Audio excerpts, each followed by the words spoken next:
This video describes a Phase 1 clinical trial.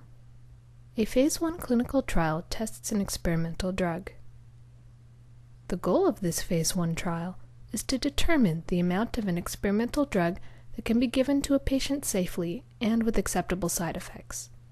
The clinical trial described in this video is research that tests an experimental drug. Those considering participation in this research study are reminded that the potential for benefit to any patient from the experimental drug is unknown. Hi, I'm Lisa Yasui, the patient advocate with the NANT Consortium, the research group that's designed the study you're about to consider. If you're watching this video, it's because your child's neuroblastoma has relapsed or it didn't respond to initial therapy. As a parent of a child who had neuroblastoma and in talking with other families, I know how frightening and traumatic this time can be. We made this video to provide some background information on the study you're about to consider so that you can make as informed a decision as possible about what the options for your child might be. We hope that you'll watch it with an eye to asking questions and raising issues with your doctors and your family, and most importantly with your child as you consider whether to participate in this research study. I'm Dr. Judy Villablanca, and I'm chair of the N99-01 study. It's a Phase 1 study using BSO and Melphalan for children with recurrent or resistant high-risk neuroblastoma. This study uses two drugs in combination. Melphalan is a drug that is known to have activity against neuroblastoma and is very commonly used in frontline regimens during the transplant phase. In this case, we are treating children in combination with another drug called BSO, which is the experimental agent for this study. This BSO Melphalan protocol was based on work done in the laboratory by Dr. Clark Anderson, who demonstrated using neuroblastoma cell lines that neuroblastoma cells that were found not to be killed by Melphalan alone in the laboratory, we could reverse that resistance by adding in BSO to the Melphalan, and you could see the nice effect of cell kill by the combination of the two drugs. Both of these drugs are given intravenously. We start with the BSO given over 30 minutes as a bolus dose and then continued for 3 days continuously after that. And the Melphalan is given by vein over a short time period, basically less than a half an hour, on the first and second day of the BSO continuous infusion. The reason that we're combining these two drugs is based on information from the laboratory where we've studied how BSO can help tumor cells respond to Melphalan. It is known in your cells, normally there's a substance called glutathione, which can help repair damage to cells from a variety of things that build up in the cell, toxic substances. In most cases that's a good thing, but in cancer cells we don't want to prevent cell death from the Melphalan. So by combining BSO, we can actually decrease the amount of glutathione in the cells that acts sort of like a cell janitor, if you will, to clean up these toxic substances. Instead, they stay around and help the Melphalan to kill the tumor cells more effectively.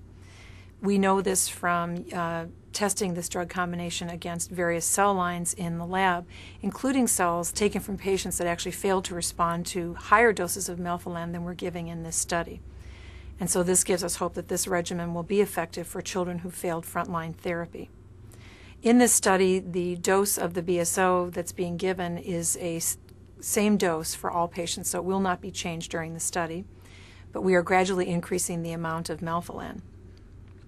We did a previous Phase 1 study using the same combination with a lower dose of Melphalan, and the main side effect during this study was on the blood counts. And this is a known side effect of Melphalan when given by itself, particularly on the platelets. And in this study, patients were allowed to get repeated courses. Typically what would happen is they would not recover their platelet count, so the courses had to be given farther apart, and so the therapy would have to be stopped. What was exciting is that we did see tumor responses in this prior study, including some kids who had received transplant doses of Melphalan, which are significantly higher than what they got with the BSO. So again, that gave us hope that our theory from the laboratory would actually work in patients. In this current study, we are now adding in giving back the patient's own stem cells automatically after one course of BSO and Melphalan, and there is only one course of this therapy given. So we know that giving back the stem cells will prevent the side effect we had from the first study on the blood cells not recovering, and basically the only side effects we should see would be those due to raising the dose of Melphalan higher. Virtually almost every patient we treated on this study does come back into the hospital the week after their therapy, usually for fever, and sometimes with infection, sometimes without. But we've had no serious infections so far to date on the study. But I think there would be a very good chance that your child would be in the hospital for a week for the therapy and then would be back in the following week, likely with a fever. But I think that's easily managed with antibiotics and routine supportive care usually. The other main side effects we look for in the BSO Melphalan are on the kidneys and on the liver. We know from prior studies with Melphalan that it can irritate the liver. It can sometimes lead to something called veno-occlusive disease. We have not seen that so far to date, but that is a possibility as the doses go higher. Other side effects of Melphalan has been rarely reported to cause scarring of the lungs. Again, this has been a very rare side effect. It can also affect kidney function, and so we do monitor that closely. And those are really the main side effects that we see from the Melphalan itself. What about combining the two agents? Does that cause anything new? From the prior study we had, the study where stem cells were not given, among 32 children treated on that study, there were 2 children that actually had toxic deaths during that study. In the first child, the child received the first course of BSO Melphalan and did fine, had no serious side effects. And during the second course, the child developed signs of kidney toxicity and then swelling of the brain and died from a combination of those side effects. This child during the second course received a type of antibiotic called a cephalosporin, which is one that we frequently use when patients get fevers following cancer therapy. And that was not given during the first course. Cephalosporins are also known to possibly have side effects on the kidneys that we think might have added into this toxicity.